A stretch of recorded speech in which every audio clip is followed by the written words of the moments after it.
Chapter 4 Apple Blossoms. Mama, Snow White asked as she, Verona, and the Queen stepped into the carriage that would deliver them to the festival. Is it almost time for the leaves to change? Yes, dear, the Queen replied. Snow White looked puzzled. But don't the apple blossoms come out after winter? The Queen smiled. Most do, little bird, but the apple blossoms in Apple Blossom Meadow are different. No one knows for sure why they bloom in the autumn, but some say that long ago a young girl lost her way in the forest.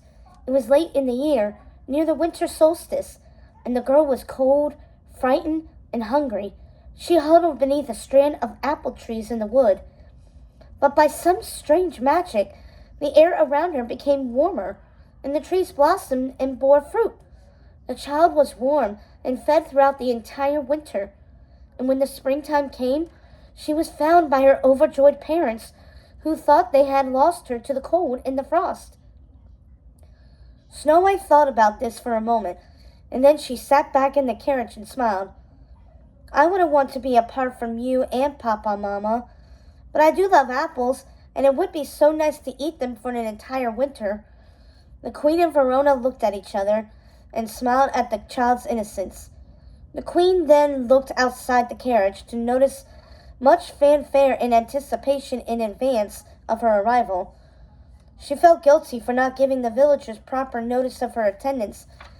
After all, she had announced that she would be attending the festival only 2 days prior.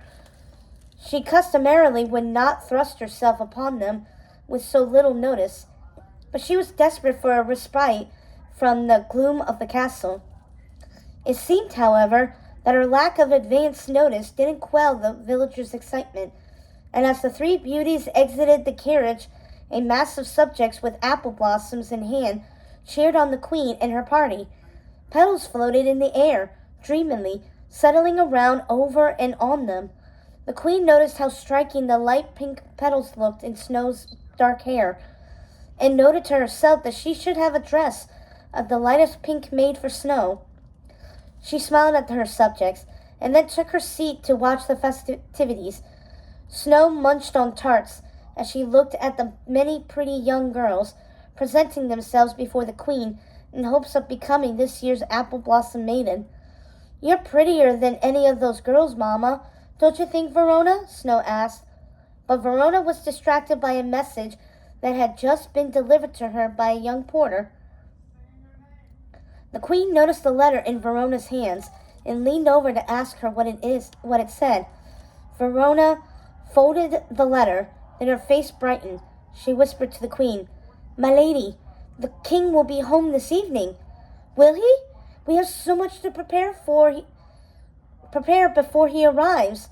The Queen wanted to rush back to the castle that very moment, but she had committed to this event, and she could not let Snow or the people of the kingdom down. Send the letter back with the porter to the other servants, the Queen whispered to Verona.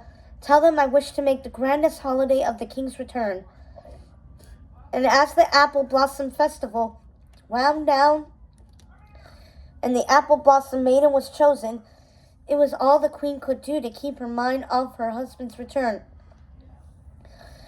She decided that she would arrange a magnificent feast of roasted pig, her husband's favorite, and for herself and Snow, pheasant in wine sauce with wild mushrooms.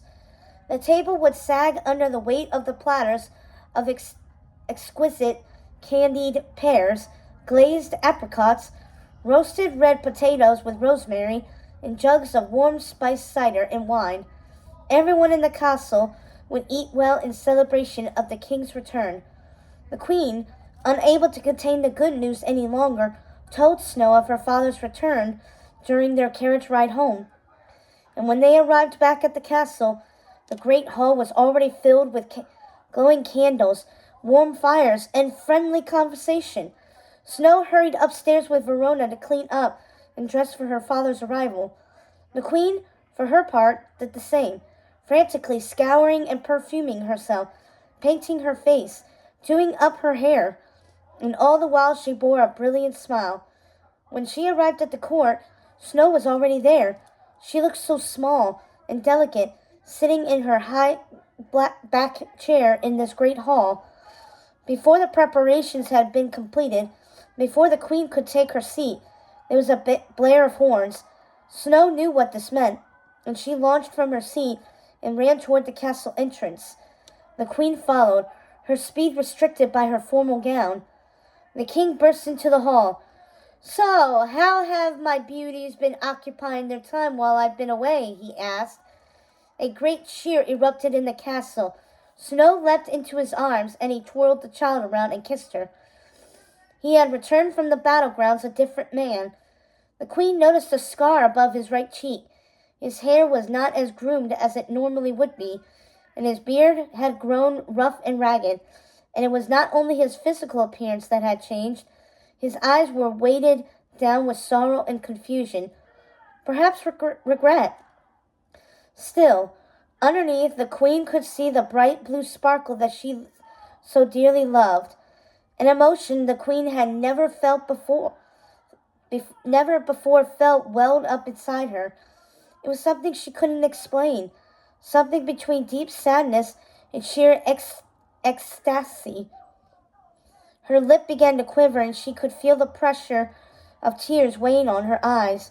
She ran to the king and embraced him and the child.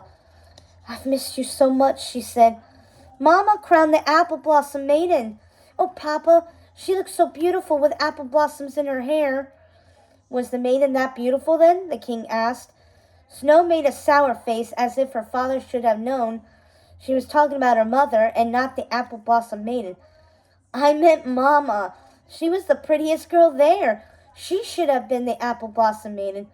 "Oh, I'm sure she was the most beautiful. It sounds as if you had lovely days without me, my dears.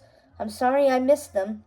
"That's okay, Papa, but I have had a thought. If you should make friends with dragons, Papa, then you would be able to fly home more quickly.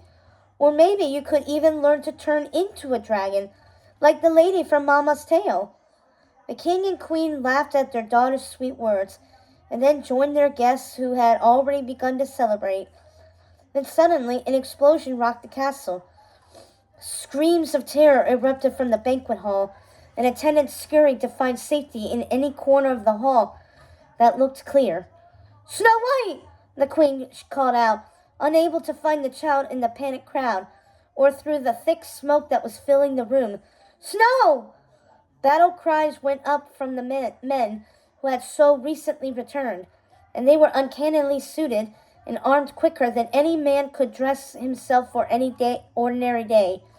The queen was confounded. What was happening? At once, the great wooden door of the hall came crashing down.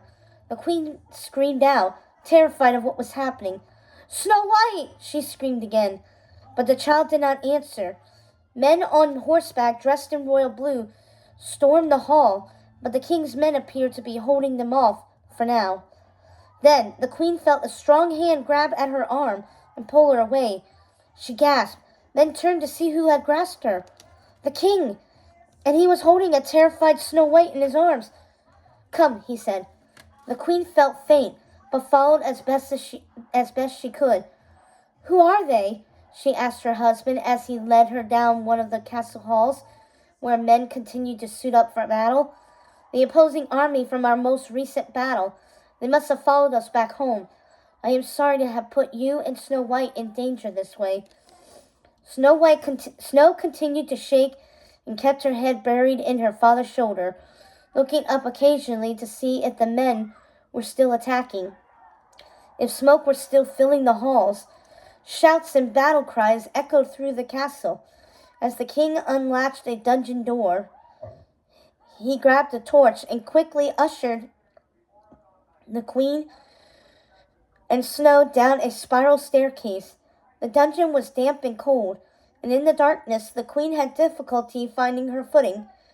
The king felt around the floor of the dungeon and located a trap door. "Take this torch," he told the queen. "Descend these stairs, and at the bottom you will find a small rowboat that will carry you out of the castle and to safety." "You will be joining us," the queen said. "I will protect you in the way I know best. Now take Snow and go," the king responded, and then he ran out from the dungeon once more. The queen held the shaking child close, and she made her way to the boat that the king promised would be waiting. The queen set the torch in a bright on the boat and boarded. Snow White clung to her, and the queen found it difficult to row the boat and hold the child at the same time. But she had to, and she did. Soon the boat was drifting out of the castle and down a small river into the marshland that surrounded the castle. A blast of cold air hit them, and the queen held Snow White close. The queen rowed the boat into an area that was densely covered with swamp grass, and the two sat shivering among the plants as the sky lit up red and orange around them. Both the queen and the child started each time a blast sounded. "Mama, is Papa going to be okay?" Snow asked through shivering teeth. "He always is he not?" But the queen was not sure herself what would come of this night. Soon the blast subsided, and the land around the castle fell silent. The queen wrapped her cape around herself and the child for warmth. Snow White drifted off to sleep, and the queen stayed awake all night holding vigil. And then she felt a hand on her shoulder. "The king!" "Come, my loves," he said, and they waded through the frosty swampland and made their way back to the castle. The halls looked a wreck, but the queen had held up well. The king told the queen that they had fought off the invaders. "Will they be back?" she asked. "No," the king said confidently. "Your Majesty!" a voice called from the far end of the hall. "Verona!" the queen replied, and the two women approached each other and embraced. "I am so glad to see you well," Verona said. "And I you," the queen replied. "We suffered no casualties, none. Your husband is a fair king and warrior." The king dropped his gaze to the ground. "Come now, to our chamber to rest," the king said. "Verona, please take Snow White to her room and tend to her there." "Yes, Majesty," Verona replied. The queen and king made their way to their chamber. The queen could not stomach the smell of burning wood and sulfur that permeated the castle. But once she had returned to her room, the air blowing in from the grounds helped dampen the stench. And then she noticed something far more terrible than anything that had happened the night before. Sitting there on the mantel was the mirror she had broken, now fully repaired and intact. But how? She was not able to pull her eyes away from it. She became disoriented with confusion and terror. Verona wrote to inform me of the broken mirror. I was deeply saddened, so I set the kingdom's finest craftsmen to the task of repairing it. Of course, even their powers pale in comparison to your father's. I meant to surprise you with its origin on our wedding day, dear heart. I thought you would like something to remind you of your father. It is his handiwork. Surely you have recognized it by now." The queen struggled to find her voice, to make it pleasant and not full of the terror that seized her. "Thank you, my dear. You are thoughtful." She kissed her husband and tried to banish all fear from her heart. "I'm so happy you're home, my love," she said. The king dropped his eyes. "You're leaving again, aren't you?" He nodded. "You can't. Not so soon. You saw what happened last evening. The invading kingdoms might topple us at any moment if we don't drive them back. I would rather meet them away from here, where they can't harm you. I must keep you and Snow, all of us, safe." "Keep us safe here," the queen shouted. "My men will do that," replied the king. "You have been gone so long, I fear I may be losing my mind." His heart was clearly breaking. "No, my love, you are simply tired and weary." The queen wanted so much to share what she had seen in the mirror with her husband, but he would think of her mad, or worse, possessed by evil spirits. Still, it seemed to be the only option if she were to convince him to remain at the castle. "I saw a man's face in that mirror you gave me, my love. He spoke to me." "Oh, my darling," the king said, appearing to be concerned for her sanity. "Don't look at me that way. If you were not gone so often, I would not be plagued with such visions," she said, paralyzed with panic. "You are not going mad, my love. You are simply exhausted. You're the strongest woman I know, but even you have your limits. I want you to rest tomorrow. I will spend the day with Snow, and then you and I will have the evening to ourselves. I'm sorry, my love. I shouldn't have blamed you. Please put this out of your mind, my dear. I promise you all will be well, the queen said. The king held the queen tightly, and she broke down weeping in his arms. She was comforted there, and imagined that this is how a child must feel when she is being protected by her parent. Then the great queen fell asleep in the king's arms, sobbing.